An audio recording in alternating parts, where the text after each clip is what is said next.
Thank you very much, Presiding Officer, and let me add my congratulations to that of others to Kate Forbes in obtaining time for this debate. And let me also thank my work placement student for the week, Daisy Collins, who has done the research and written the notes, which I will use during my contribution. Scotland has been greatly enhanced by the diversity that comes with immigration, those from different nations who freely come to build their lives here in Scotland. And it's hard to imagine any area of human activity that hasn't benefited from that input economically, politically, socially and culturally, in our classrooms, in our surgeries, elsewhere, across our towns and rural villages, and in particular in remote areas of Scotland. The endeavours of different peoples from different backgrounds are evident to us all and continue to be overwhelmingly positive. But the current rules that we've all been talking about imposed by Westminster are driven by the needs of another area in this island, the populous, some might say overpopulous parts of the south. And I think certain parts of the Conservative Party have rather cynically taken the opportunity to use immigration to pander to other agendas, which has resulted in backward-looking immigration rules that help no one whatsoever, utterly failing to reflect the stark divide that exists in our needs between Scotland and the rest of the UK, and indeed almost certainly disadvantage certain areas in England as well. That's to the detriment of our economy, education system and rural communities in particular that are the focus of the motion before us. And it's for that reason that I support the motion to restate the post-study work visa.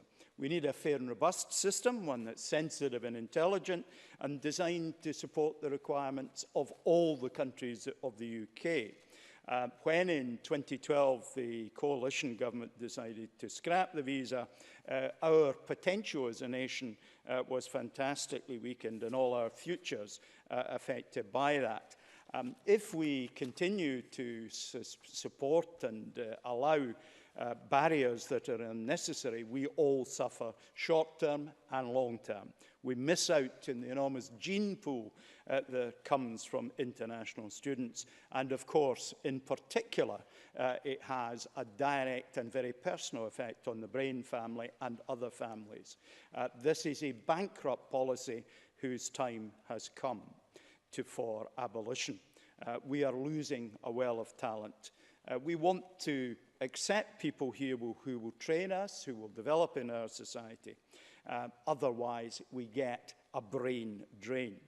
We've heard from a number of contributors about the effect on international students coming to Scotland and the counter-attractions that come from other nations. And that is an economic impact as well as a practical and moral impact. The decline of international students is very much to be regretted.